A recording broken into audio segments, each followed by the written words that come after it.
પુણેના સૌથી વ્યસ્ત સ્વારગેટ bus stand પર બળાત્કારનો મામલો સામે આવ્યો છે। આ બસ સ્ટેન્ડની સામે એક પોલીસ ચોકી છે જે ફક્ત 100 મીટર દૂર છે, છતાં આવી ઘટના બની। આ ઘટના 25મી ફેબ્રુઆરીએ સવારે 5 થી 6 વાગ્યાની વચ્ચે બની હતી। આરોપીની ઓળખ દત્તાત્રેય રામદાસ ગાડે તરીકે થઈ છે। તે એક હિસ્ટ્રી શીટર છે જે 2019થી જામીન પર બહાર હતો।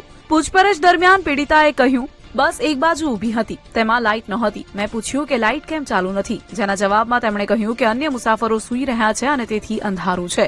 હું બસમાં ચઢી કે તરત જ તેણે મારી પાછળનો દરવાજો બંધ કરી દીધો।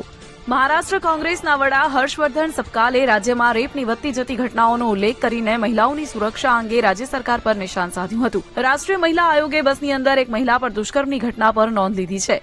એનસીડબ્લ્યુના અધ્યક્ષ વિજયા રહાતકરે આ ઘટના અંગે ડીજીપીને પત્ર લખ્યો છે। તેમણે ડીજીપીના એફઆઈઆરની નકલ સાથે 3 દિવસમાં કાર્યવાહીનો અહેવાલ મોકલવા જણાવ્યું છે। બીજી તરફ મહારાષ્ટ્ર કોંગ્રેસે મુખ્યમંત્રી દેવેન્દ્ર ફડણવીસ પાસેથી રાજીનામું માંગ્યું છે। કોંગ્રેસે કહ્યું કે રાજ્યમાં મહિલાઓ સુરક્ષિત નથી।